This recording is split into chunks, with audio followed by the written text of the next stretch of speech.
The moon seemed too small and weak, trying to be seen through the skies of a snowstormy night. Every piece of the land was covered in a dense white veil. The winds howled strong through the dense forest that had been embraced by extreme cold. Not even the animals of that area dared to venture outside. They were all hidden, curled together, keeping themselves warm. Our tale brings us to a time long forgotten. A time where what drove men was faith, honor, and hope. Guided by those alone, two men pierced through the shadows of the forest in a white path weakly lit by the moon. Their feet sinking deeper in the snow, being mistreated by the unrelenting wind and cold. They pressed onward, almost arriving at a small old wood cabin. They were spending the night there and wait until morning so they could collect the logs from the trees they've spent the entire day cutting to bring back to the village. The younger one carried on his shoulder a deer that would serve as dinner. Through the blizzard, the shape of the cabin was taking form, which made both of them smile. The other one was older, the master. His body, even though strong, couldn't keep up anymore and grew tired. He needed to rest. They were almost there. Sometimes the apprentice helped him to keep going. Finally inside, both men sat down to take a breath. They couldn't rest yet. The cold was getting stronger as the night advanced. Isamu, the apprentice, stood up and lit up a fire so they could be warm as fast as they could. Yasu, the old man, tried to get up to help, but his leg gave up and he fell back to the floor. Isamu told Yasu not to worry, that he would take care of everything. After making fire, he skinned the deer and cut out the meat. Later, they were both near the fire talking and eating. Yasu was telling the apprentice tales of times when he was young and how he met his late wife. Her father never liked him, always thought of him as a rascal, because one day he had stolen a fruit from his stand at the market. Yasu laughed, telling Isamu how he ran for his life when the father saw him running away, still chewing what he had taken. They both laughed. Then he told Isamu that he married the vendor's daughter, and since then he had a life of an honorable working man. Still, that wasn't enough for the father like him. The hours passed and the storm intensified. The cold grew stronger, but they managed to keep themselves warmed by the fire. The night was going to be long. The winds howled more, and that made Yasu shiver. He looked at a closed wooden window, and with eyes lost in thought he said, "She is angry." Distracted, finishing his meal, Isamu asked, "She?" The old man turned to him. "The white lady. The lady of the snow." There was only a question mark on Isamu's face. Noticing that the old Yasu smiled. "Do you know why animals don't go out in a snowstorm?" Isamu shrugged. "Because they don't want to die frozen?" Yasu answered. "Yes. Even though it takes more than this cold to kill them because of their fur, they have a more serious reason. It is said that those foolish enough to wander in the woods in a snowstorm, just like this one, see the spirit of the snow.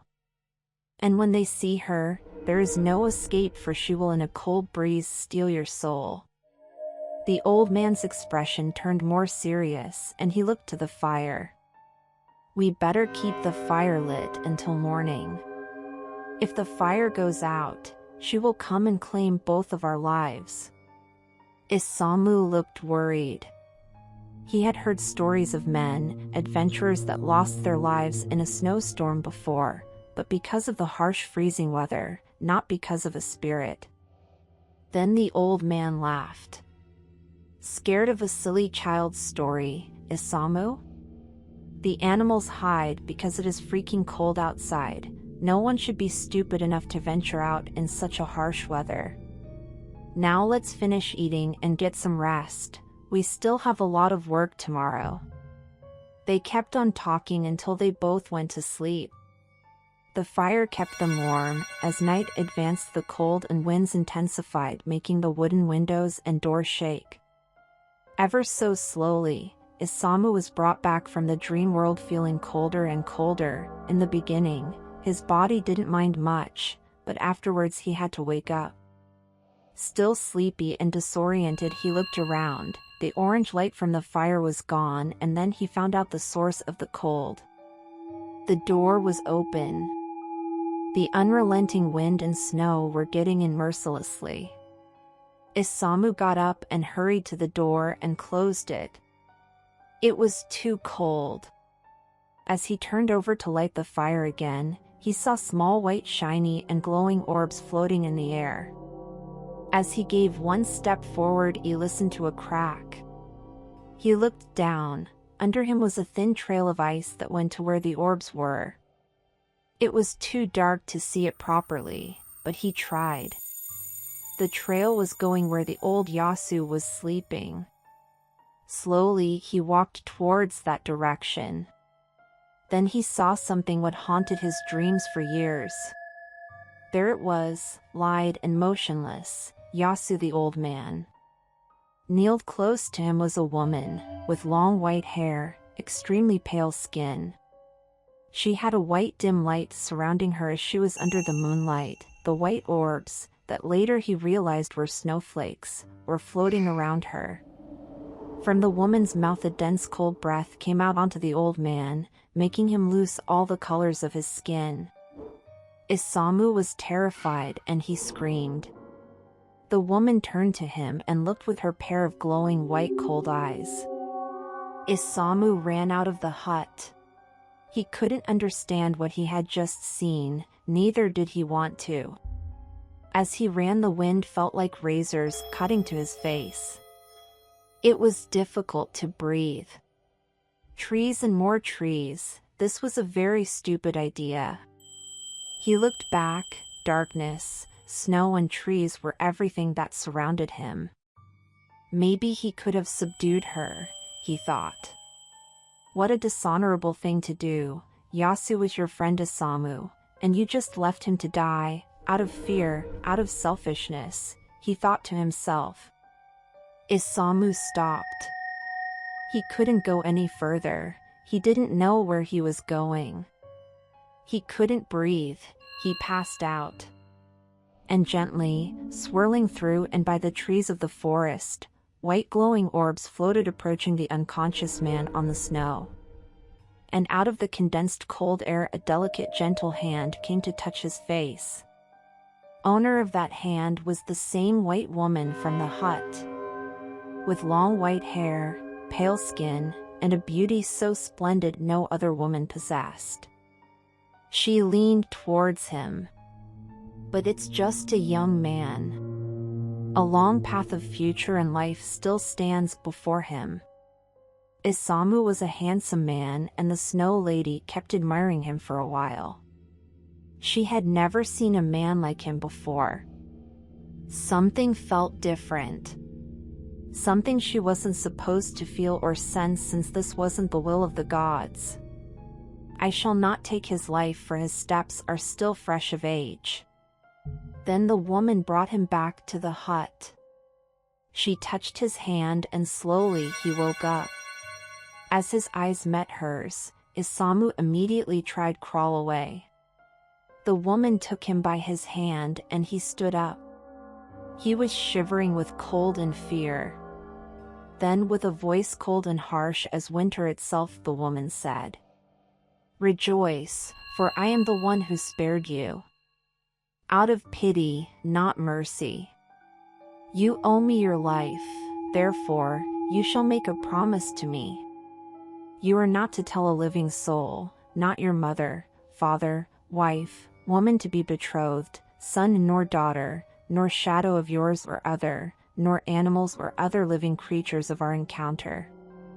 If this happens to be so, I will come to you and claim your life, and send you to a cold not even death can free you from."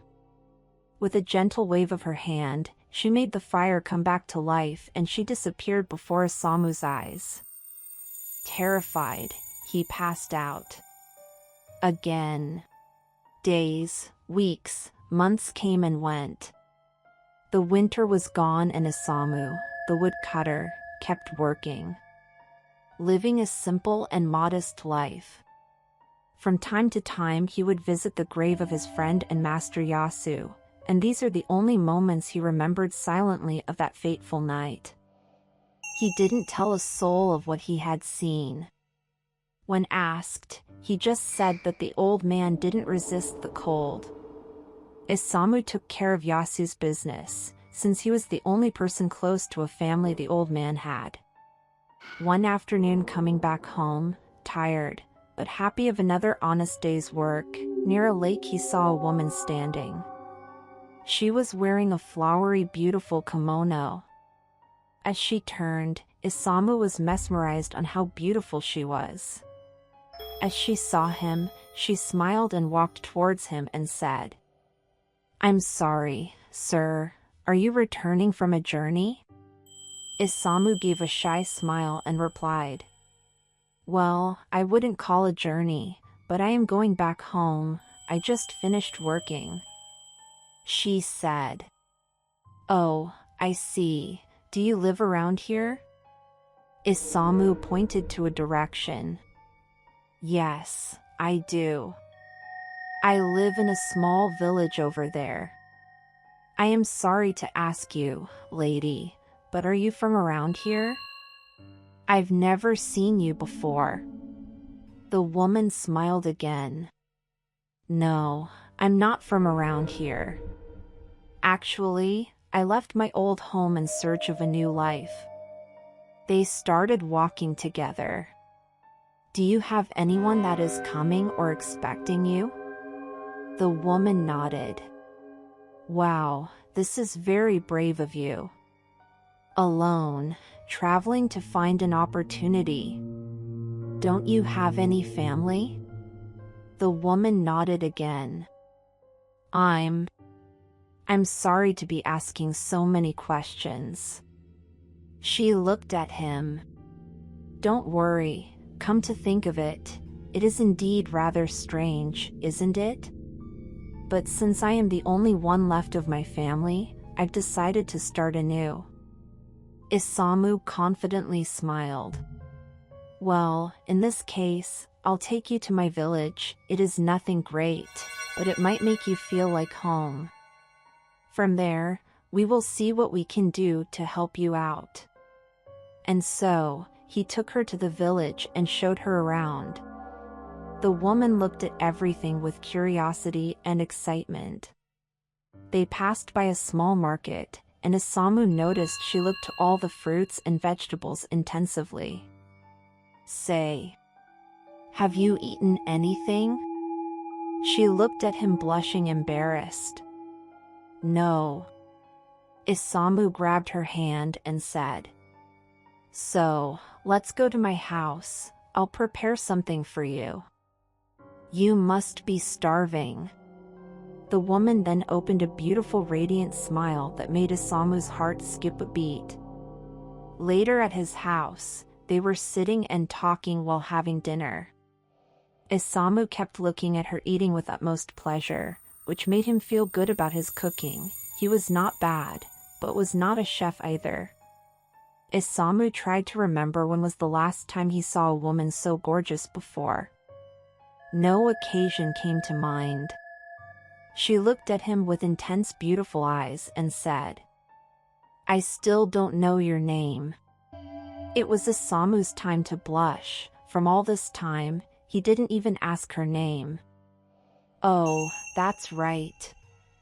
I'm so sorry. My name is Isamu, Koizumi Isamu, and you?" She said, "Yuki, I'm Kimura Yuki. It's nice to meet you, Isamu." They looked at each other. They couldn't explain, but something felt different for both every time they locked eye contact. Something just felt right. "Yuki, it's a beautiful name. Say, why don't you spend the night? Tomorrow we can start looking for things for you here.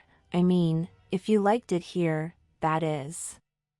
and in the gentlest voice possible she said, "I loved it here. Thank you, Koizumi-san." And she spent the night in a spare room he had, but then she spent another, and they started living together. She ended up working with him. Isamu was impressed on how strong she was. She took little to no time to learn how to do things. Winter came again. And one night Yuki was standing outside looking the first snowfall. "Koizumi-san, come see." Isamu went outside. There she was, snow falling around her, with her hands out to have the snowflakes fall onto. He couldn't help but smile. "Isn't it beautiful?" Isamu said yes. He couldn't take his eyes off of her, neither did he want to. Yuki then started walking in his direction. Yuki asked, "Do you know what is more beautiful than the first snowfall?" Isamu couldn't speak, his heart was racing. She was so close to him now. And then she said, "The way you look at me." Yuki kissed him. "Honey, I'm off to work." Yuki finished preparing his meal, gave it him and said, "Here, for you. Don't push yourself too hard, okay?" Isamu kissed Yuki. "Don't worry, I won't." He kneeled and kissed her belly. Yuki was pregnant. They got married and couldn't be happier. Everyone liked them very much. Yuki was as kind as a person could be, and the neighbors would help her in any way they could with their pregnancy. Everybody was also happy for Isamu because he found such a nice woman to take care of him. He was very well liked in the village. Yuki and Isamu were inseparable. They worked together, went to the market together, and ventured around the land together.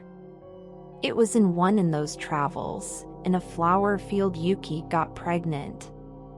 She had nothing to complain about. He was always kind and gentle with her. When he didn't bring a gift, he made one.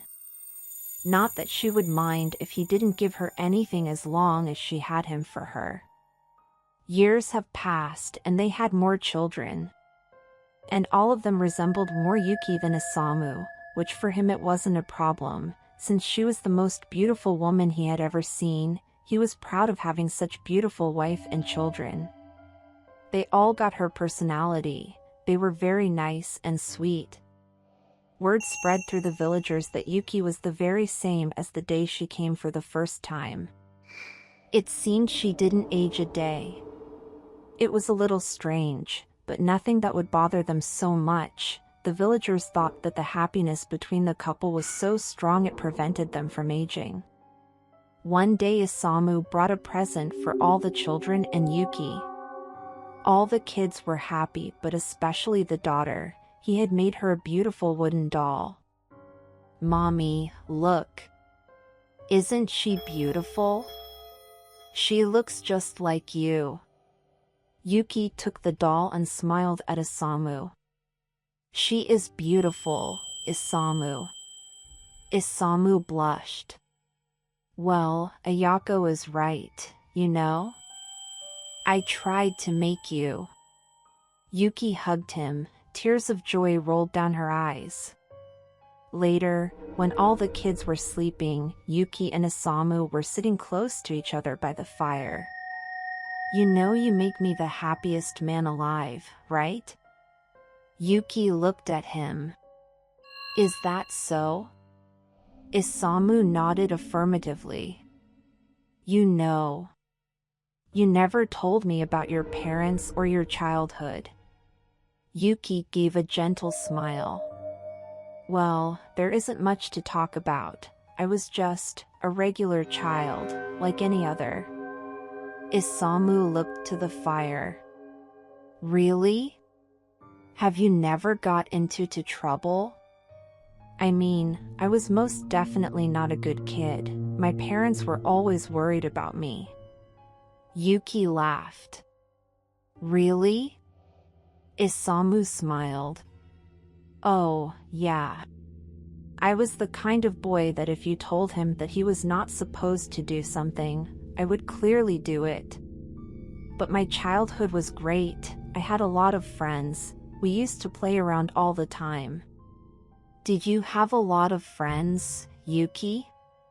Yuki looked away and nodded.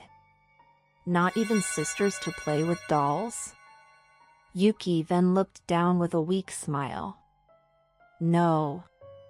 I also never had a doll. Actually, you were the first person that actually gave me something like a present or a gift. Isamu looked deep into Yuki's eyes. No one ever gave you a present? His heart sank, so probably Yuki's childhood was a very sad and empty one, and still she wasn't a bitter person. He hugged her as he never wanted to let her go, and so did she in the same manner. I promise you, Yuki, that as long as I'm alive, I will always make you happy. Yuki laughed. But I am already happy, silly. Isamu kissed her. I'll make you even more. That night, they made love, as intensively as they always have. And also as always, it felt like the first time. The rush, the heat and passion, nothing wavered. Both of their bodies burned with desire for each other. Time passed and winter came. Isamu was heading home as usual, tired, but happy, and that day was going to be special. He hurried back, because he wanted to be as soon as not to allow Yuki to make dinner. This time, it was he who was going to prepare something from the family. In his bag he carried a small object wrapped up in a beautiful red bag. Yuki was surprised to see her husband so soon back home. She immediately went to prepare something for him to eat. Isamu didn't let her. He said that he would do everything. She could stay and play with the children and he would call when everything was ready. Yuki was happy but kind of confused. Later, dinner ready, everybody was sitting and eating together. The kids told him how they went and played outside and it was fun. Yuki said she went to the market to buy some fabric to make some winter clothes for their children. After the kids were all asleep, as usual they were sitting together by the fire. What got into you? Isamu then picked the red beautiful bag and gave it to Yuki. I hope you like it. She looked at him and smiled. Excited, she opened her bag and her eyes couldn't believe. She gently pulled a beautiful wooden-made Japanese doll wearing a red kimono with black flowers drawn on it. Her name is Maya. As soon as I saw her, I knew she belonged to you. Staring at the doll, tears rolled down Yuki's face. Isamu, she is beautiful. I love you so much, thank you. My first doll. The moonlight shone a blue pale light to her face, making her even more beautiful. Isamu kept admiring her. There was only one time she had seen such beauty in his life. I can't believe how blessed I am. To have such a beautiful and caring wife, and amazing children. She looked at him. I thought, a woman like you would never exist. But then, here you are. By my side. I thought this couldn't only be possible in dreams. Yuki then said. This is not a dream, Isamu. He smiled. Your hair, your eyes, your pale face. Everything about you is so beautiful. There was only one time I've seen it before. In a night just like this one, but it was snowing heavily. I was in the middle of the forest with an old master of mine. I never felt such cold in my entire life. Snow started to fall. Yuki gently and silently placed the doll on the floor. Her eyes locked on her husband as he continued. We ran into a small hut in the woods. We stayed there in the middle of the snowstorm. My master Yasu told me a story about a white lady, but I didn't care much. I mean, it was scary, but it was only a legend. Yuki kept quiet and just listened. Then we went to sleep. In the middle of the night, I woke up because it was freezing. That's when I saw her. Surrounded by floating snow swirling, with a white kimono, long brilliant white hair, kneeling beside my master and breathing cold air into his mouth. The Lady of the Snow, the white lady from my master's tale. She looked at me, with a pale skin, just like yours, and almost the same beautiful eyes, but hers were white. I ran. I was too scared. I ran into the forest. It was dark and too cold. I thought for a moment I would die there. Yuki looked down. Her hair covered her face. She said nothing. I passed out in the middle of the snow. But then, she saved me. She prevented me from freezing to death. But still, I can remember what she said to me. Yuki looked at Isamu once again deep into his eyes. She said, "Rejoice, for I am the one who spared you. Out of pity, not mercy. You owe me your life, therefore, you shall make a promise to me. You are not to tell a living soul, not your mother, father."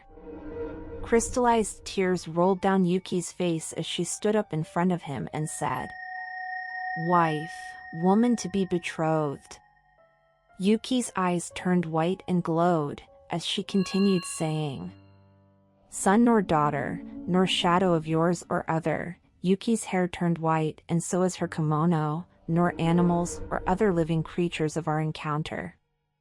If this happens to be so, I will come to you and claim your life, and send you to a cold not even death can free you from. Iced tears kept falling from Yuki's face. Her expression was as cold and resented as one could be. Disgraceful human. That is why hardship fall upon thee. Your ignorance and power to destroy everything you built and even what makes you happy. What makes others happy? Isamu stared at her speechless, not believing his eyes. Yes, it was I who you met that fateful night, and as an evil poor animal, not worthy of the lives given, you acted like you not keeping your promise. That is why, not suffering is ever enough for any of your kind. You betrayed me. You, expendable living creature, have not the simplest capability of keeping your word. Tell me, having not a day of misfortune, having been blessed with a faithful and loyal wife, not enough for you? Having children to carry your legacy was not enough for you? Isamu tried to speak, and an ice arrow pierced his shoulder, making him scream in agony and pain. Yuki then floated inside the house, bringing Isamu with her. By a powerful force, he couldn't move or say anything. They were at their children's bedroom. They were sleeping soundly with not a worry in the world. Yuki then blew a cold wind, filling up the entire room and slowly freezing the children. One of them, before being consumed by the cold, opened his eyes and said, "Mommy?" Isamu wanted to scream, to plead for her to stop. When it was all over, Yuki kneeled and screamed. Icy tears fell on the ground, and then, furious, she turned to Isamu and said, "This shall be your curse, for you will never again be happy, as this night will forever be in your dreams. You shall no longer experience a touch of a woman, neither have an innocent child's smile to brighten your day. You will live a cold, freezing life, deprived of any warm feeling towards you, until the day you die, alone and forgotten." Isamu felt he could move again as he saw Yuki floating outside the house. It was enough for him to see her for the last time vanishing with the wind carrying the doll he had bought her. And there Isamu stayed. He grew old and alone, every night, every winter sitting outside his home, waiting to see her again. But that never happened. The only thing that lingered until his final breath was the memory of a promise unkept.